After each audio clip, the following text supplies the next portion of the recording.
Born in the barrios of Del Rios, Texas, during the 1940s, Mr. Arturo Gallegos never envisioned himself as a Chicano-Chicana's rights activist.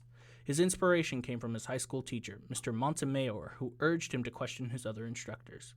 In his history class, Mr. Gallegos wondered why his textbooks hardly included Spaniard and Mexican perspectives, and why his teachers didn't educate students about their own heritage.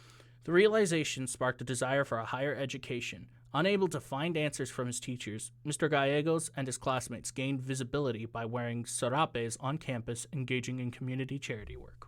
In the late 1960s, Mr. Gallegos and some of his classmates joined the Mexican American Youth Organization, also known as MAYO, focused on addressing some of the economic social injustices faced by Mexican Americans. In 1968, they protested outside Del Rio jailhouse after a young Mexican American man was wrongly incarcerated.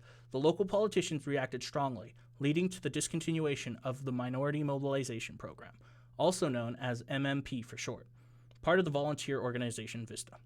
Undeterred, Gallegos and friends protested the MMP's termination by marching through downtown Del Rio, symbolically burying a dead rabbit named Justice to represent the lack of justice for Del Rio's Chicanos and Chicanas.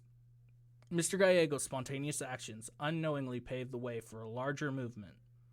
In 1969, he became MAYO's chairman, organizing the march of over 1,000 people to the Civic Center of Del Rio, where he recited the Del Rio Manifesto, criticizing the neglect of Mexican-American issues and inadequate schools in ethnic Mexican neighborhoods, shedding light on MAYO as a positive organization and the oppression faced by Chicanos and Chicanas in South Texas.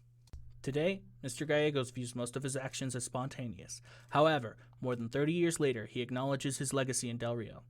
A women's shelter and a Mexican-American community center stand as testaments to his activism.